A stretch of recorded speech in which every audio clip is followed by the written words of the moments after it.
सभी प्रिय भक्तों को माता रानी की राम राम, जय श्री राम। अब नवरात्रि आ रहे हैं तो नवरात्रि की घट स्थापना, नवरात्रि का शुभ मुहूर्त, इन सब बातों के इस वीडियो में हम चर्चा करेंगे। तो सबसे पहले हम नवरात्रि का महत्व समझेंगे कि नवरात्रि क्या है।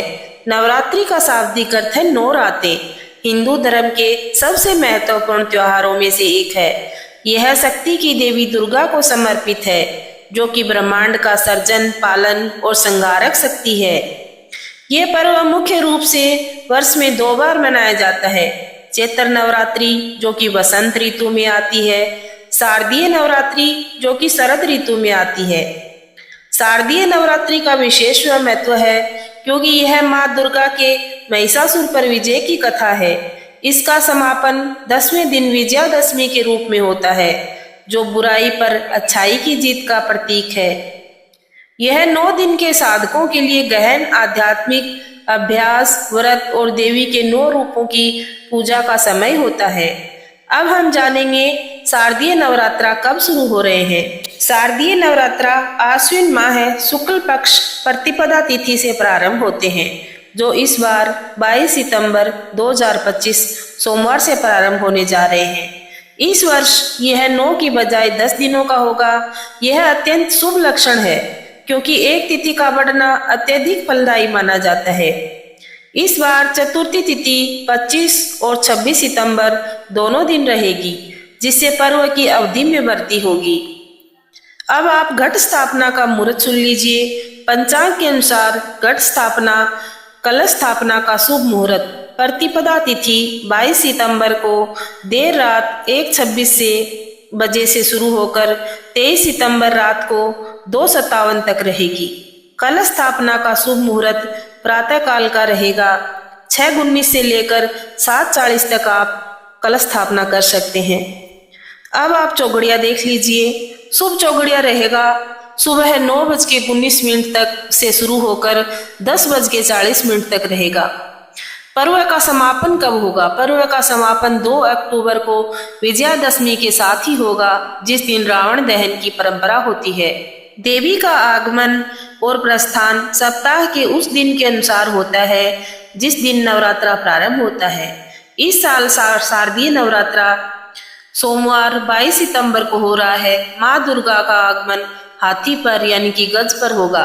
हाथी पर सवार होकर आना एक अत्यंत शुभ लक्षण माना जाता है।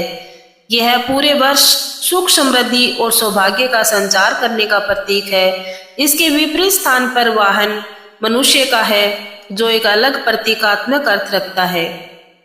नवरात्रि में जिन 9 देवियों की पूजा की जाती है, वे कोई अलग अलग देवता या देवी नहीं है, वे बल्कि एक ही महाशक्ति के 9 अलग अलग स्वरूप हैं।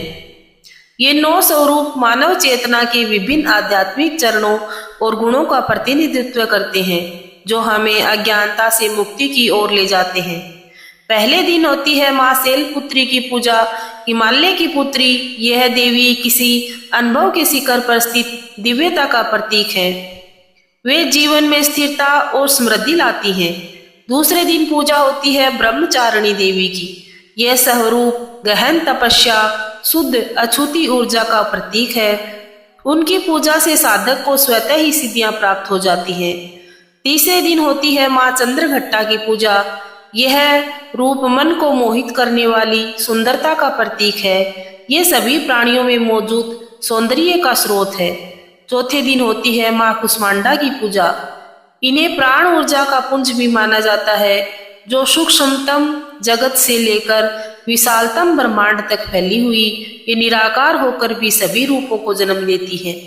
5वें दिन होती है माँ स्कंद माता की पूजा। ये संपूर्ण ब्रह्मांड की संरक्षिका, सभी ज्ञान प्राणियों की जननी है।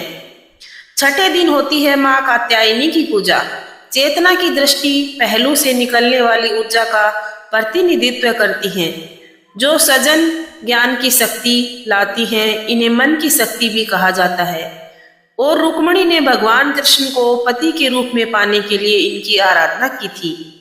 7वें दिन आती है माँ कालरात्रि की पूजा। ये गहन अंधकारमय ऊर्जा का प्रतीक है, जो अनंत ब्रह्मांडों को धारण करती है। ये हर आत्मा को सांत्वना और शांति प्रदान करती हैं।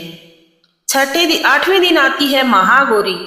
यह सुंदरता, कृपा और शक्ति का प्रतीक है जो परम स्वतंत्रता को मुक्ति की ओर ले जाती है।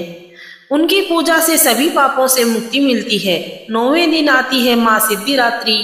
ये अंतिम स्वरूप है जो असंभव को संभव बना देती है और भक्तों को उनके प्रयासों का फल प्रदान करती है।